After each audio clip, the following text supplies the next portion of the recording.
I can't even fathom what I just experienced. Cross pause. Come, we're about to begin. I love it.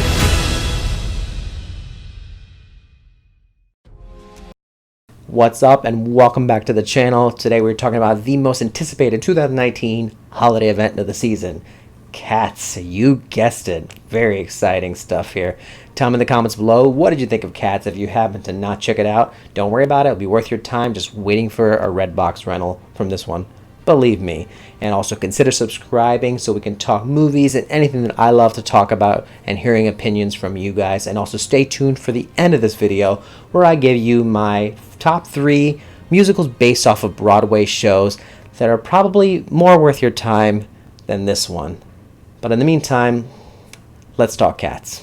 Based on the 1981 Broadway musical, a tribe of cats called the Jellicles must decide yearly which one will ascend to the Heaviside Layer and come back to a new Jellicle life. So the movie Cats had received a lot of attention, but not in a good way. Ever since the first trailer was released over the summer, everyone was commenting and criticizing it like crazy, saying it was creepy, bizarre, disturbing. And when I first saw it, I was in the minority that was thinking, okay, it's not that bad. If you're familiar with the Broadway version, the cats look just as weird. Maybe they're digitally created for the movie, so I can see why it's a bit weird there. But I tried to keep an open mind when watching the teaser.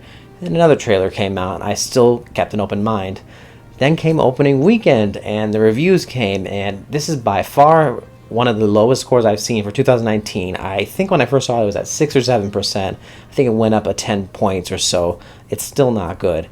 I didn't know how bad it would be. And I have to say, this is probably one of the worst movies that I've seen, not only this year, but in a long time. And this goes to saying that I believe, after watching this movie, not every thing that's based off of a certain source material, whether it be based off a TV show or a book, or in this case, a Broadway show, doesn't mean it will translate well to the screen. And this kind of proves it. If anything, there were actually 2 things that surprised me. One was the filmmaker, and the other one was the cast. The filmmaker here, the director, is Tom Hooper. Now, for those of you that are not familiar with him, he only has a few films that he directed for this one, but they were pretty successful in regards to critics or commercially. He did The King's Speech. This movie won Best Picture back in 2010. He won Best Director for it. Colin Firth won Best Actor for this movie. It's a great film. I loved it, and it's great writing, great direction, and he really put his trademark of his style of directing. And then he went on to Les Miserables. That's a musical, just as Cats is. He knows how to do a musical. Now, granted, it's not the best musical within the last few years, but it's still a great musical in regards to what he was able to obtain, and it even garnered a Best Picture nomination.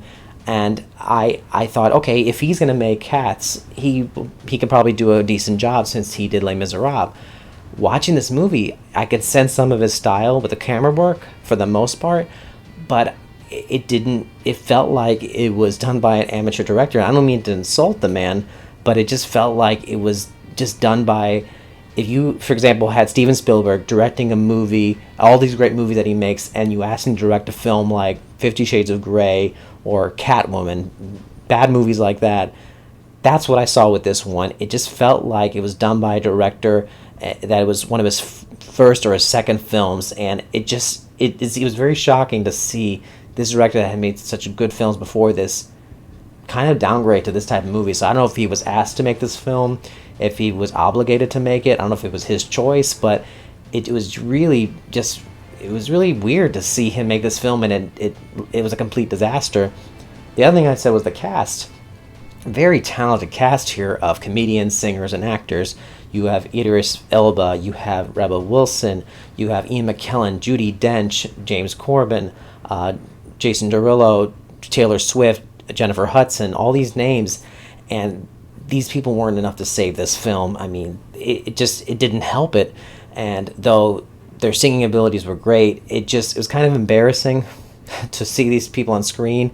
I felt so sorry for actors like Judi Dench and Ian McKellen. I mean, I don't know if they wanted to do this, but I don't know.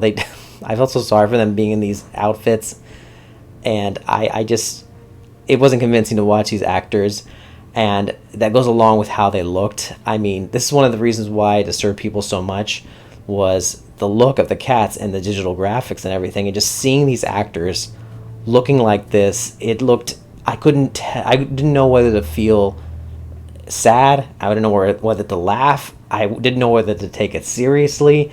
It was all over the place, and I was just, mainly in the end, I came out disturbed, embarrassed, and just very awkward. That's really how I felt in this movie. And I don't normally say this for movies, but I was so close to wanting to leave the theater just because of how bad it was, and actually of how boring this movie was. I don't know how close of it is to the Broadway shows. I'm trying not to insult the storyline of the actual Broadway version, but the way it transitioned onto the screen, I just didn't care what was happening. I understood the concept for the most part, but I just wanted the movie just to get itself over with. But there's really not much else I can share about this movie. The only thing I really did I liked the music, but that doesn't really help because the music was originally from the Broadway show.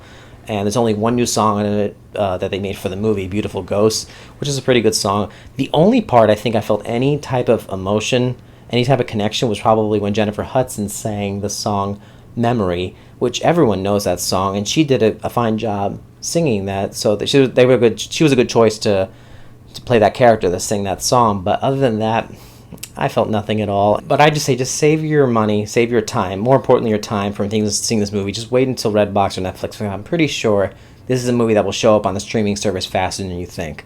But with that, I have 3 movies that I recommend to you all that are they're more worth your time than this one.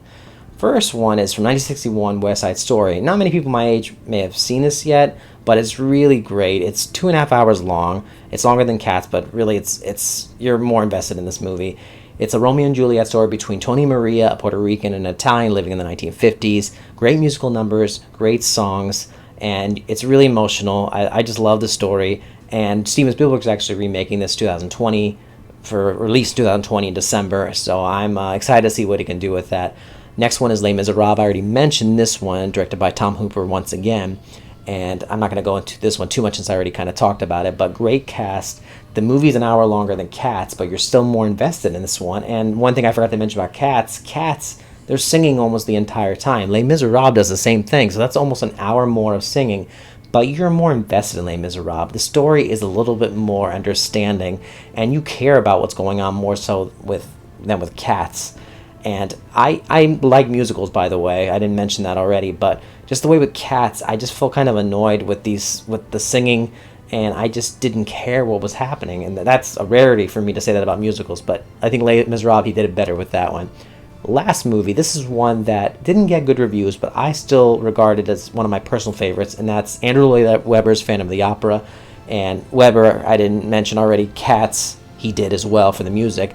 And this is probably one of his better adaptations from a Broadway show that he written the music for into a film.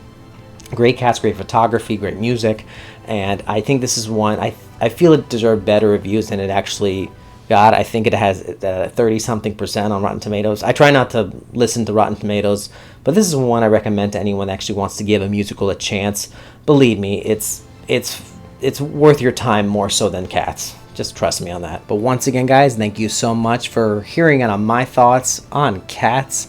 Hope you enjoyed this. Tell me in the comments below, once again, if you happen to catch this movie in the theaters and what you think about it. Also, tell me, if anyone saw the Broadway show, how do you think these two connect? If it's appropriate way of telling the story from the Broadway show to the screen. I like to hear opinions on that as well. But don't forget to subscribe as well so we can talk movies and more. I'll see you later.